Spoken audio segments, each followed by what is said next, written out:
భారతదేశ చరిత్ర గతిని మార్చేసిన ఒక మహానుభావుడు. ఆయన జీవితాంతం ఒక రాక్షసితో పోరాడారు. ఆయనే డాక్టర్ బిఆర్ అంబేడ్కర్. ఈరోజు ఆయన జీవితం, ఆయన చేసిన పోరాటం, దాని వెనకున్న శాశ్వత వారసత్వం గురించి లోతుగా తెలుసుకుందాం. అసలా రాక్షసి ఎవరు? దీనికి సమాధానం అంబేడ్కర్ మాటల్లోనే చాలా స్పష్టంగా ఉంది. ఆయనే అన్నారు కదా, కులం అనేది దారికి అడ్డు వచ్చే ఒక రాక్షసి అని.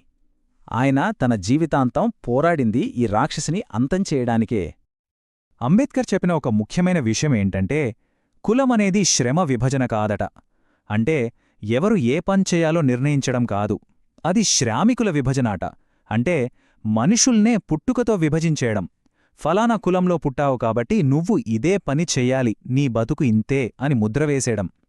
దీనివల్ల మనిషికి గౌరవం, స్వేచ్ఛ, ఎదిగే అవకాశం ఏవీ ఉండవు. అందుకే దీన్ని ఆయన ఒక అన్యాయమైన వ్యవస్థ అన్నారు. సరే, ఈ కులాన్ని ఎలా అంతం చేయాలి? ఇక్కడే అసలు కథ మొదలైంది. అంబేడ్కర్ ఆలోచనలు చాలా విప్లవాత్మకంగా ఉండేవి. ఆయన వైఖరి ఆయన్ని స్వాతంత్ర్య ఉద్యమంలోని మరో శిఖరంలాంటి వ్యక్తితో, అంటే మహాత్మా గాంధీతో ఒక పెద్ద సైద్ధాంతిక ఘర్షణకు దారితీసింది. వాళ్ళిద్దరి మధ్య ఉన్న తేడా చాలా చాలా స్పష్టమైనది. అంబేడ్కర్ ఏమన్నారంటే, కుల వ్యవస్థ అనేదొక విషవృక్షం, దాన్ని వేళ్లతో సహా పెకిలించి పారేయాలి, అంటే పూర్తిగా నిర్మూలించాలి అన్నారు. కాని గాంధీగారేమన్నారంటే, చెట్టుని కొట్టొద్దు, దానికి పట్టిన పురుగును చంపితే చాలు, అంటే సంస్కరిస్తే సరిపోతుంది అని నమ్మారు. చూశారా, నిర్మూలన వర్సెస్ సంస్కరణ, ఈ రెండు భిన్న దృక్పథాలే వాళ్ల మార్గాల్ని వేరుచేశాయి. మరి ఈ నిర్మూలన ఎలా సాధ్యం? దీనికోసం అంబేడ్కర్ కొన్ని చాలా ప్రాక్టికల్, చెప్పాలంటే విప్లవాత్మకమైన పరిష్కారాలు చెప్పారు. అవేంటంటే, అందరూ కలిసి భోజనాలు చేయాలి, కులాంతర వివాహాలు జరగాలి, ఏ మత గ్రంథాలైతే కులాన్ని గొప్పగా చూపిస్తున్నాయో వాటిని పక్కన పెట్టేయాలి, అన్నిటికన్నా ముఖ్యంగా అణగారిన వర్గాలకు రాజకీయంగా అధికారం రావాలి, దానికోసం ప్రత్యేక నియోజకవర్గాలు కావాలి అన్నారు. ఇవన్నీ చూస్తే కేవలం పైపై మెరుగులు కాదు, కులం పునాదులనే కదిలించే ప్లాన్ అన్నమాట.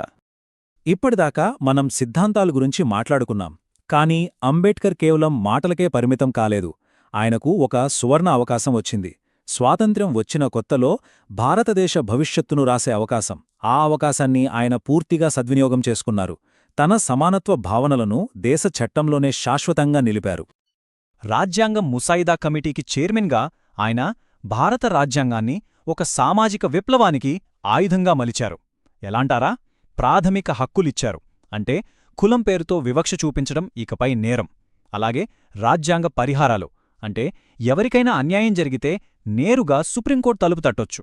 ఇక ఆదేశిక సూత్రాలు, అంటే ప్రభుత్వాలు ప్రజల కోసం ఎలా పనిచేయాలో చెప్పే ఒక గైడ్లైన్స్ అన్నమాట. ఈ మూడింటితో ఆయన సమానత్వానికి రాజ్యాంగబద్ధమైన రక్షణ కల్పించారు. హక్కులివ్వటం ఒకెత్తైతే వాటిని కాపాడుకోవటం మరో ఎత్తు. అంబేడ్కర్కి ఈ విషయం బాగా తెలుసు. అందుకే ఆర్టికల్ 32ని రాజ్యాంగంలో పెట్టారు. ఆయన మాటల్లోనే చెప్పాలంటే, ఇది రాజ్యాంగానికి ఆత్మ, గుండెకాయలాంటిది. ఎందుకంటే ఏ పౌరుడి హక్కుకైనా భంగం కలిగితే వాళ్లు నేరుగా సుప్రీంకోర్టుకి వెళ్ళొచ్చు. ఆలోచించండి, ఎంత గొప్ప శక్తి అది! న్యాయాన్ని సామాన్యుడి గుమ్మం దగ్గరికి తెచ్చిన గొప్ప అడుగిది. అంబేడ్కర్ పోరాటం కేవలం కుల వ్యవస్థకే పరిమితం కాలేదు. ఆయన సమాజంలోని మరో పెద్ద సమస్యపైన కూడా దృష్టి పెట్టారు. అదే పితృస్వామ్యం. మహిళల హక్కుల కోసం ఆయన చేసిన పోరాటానికి నిలువుటద్దం హిందూ కోడ్ బిల్లు. మహిళలకు ఆస్తిలో హక్కు, విడాకులు తీసుకునే హక్కు, బహుభార్యత్వాన్ని రద్దు చేయడం, దత్తత తీసుకునే హక్కు, ఇలా ఎన్నో విప్లవాత్మక మార్పుల కోసం ఆయన నిలబడ్డారు. సరే, చట్టాలు మారాయి, రాజకీయంగా కొన్ని మార్పులు వచ్చాయి. కాని ఇవి సరిపోతాయా? అంబేడ్కర్కి సరిపోవనిపించింది. నిజమైన స్వేచ్ఛ, నిజమైన విముక్తి కావాలంటే ఈ అణచివేతకు కారణమైన అసలు వ్యవస్థ నుంచే పూర్తిగా బయటకొచ్చేయాలి. అదే అసలైన పరిష్కారం అని ఆయన ఒక నిర్ణయానికొచ్చారు. హిందూ మతంలో ఉన్నంతకాలం ఈ కులం అనే అవమానం నుంచి బయటపడలేమని ఆయన బలంగా నమ్మారు. అందుకే తన జీవితంలోనే అత్యంత కీలకమైన, చారిత్రాత్మకమైన నిర్ణయం తీసుకున్నారు. అక్టోబర్ 14, 1956న ఒక్కరే కాదు, తన లక్షలాది మంది అనుచరులతో కలిసి బౌద్ధమతాన్ని స్వీకరించారు. అది కేవలం మతం మారడం కాదు, కుల సంఖ్యలను తెంచుకుని సమానత్వం వైపు వేసిన ఒక సాహసోపేతమైన అడుగు. సరే, ఈ అడుగు వల్ల ఏమైనా మార్పొచ్చిందా? కొన్నిసార్లు ఒకే ఒక్క సంఖ్య మొత్తం కథను చెప్పేస్తుంది. ఆ సంఖ్య 83.17%. ఇదేంటి అంటారా?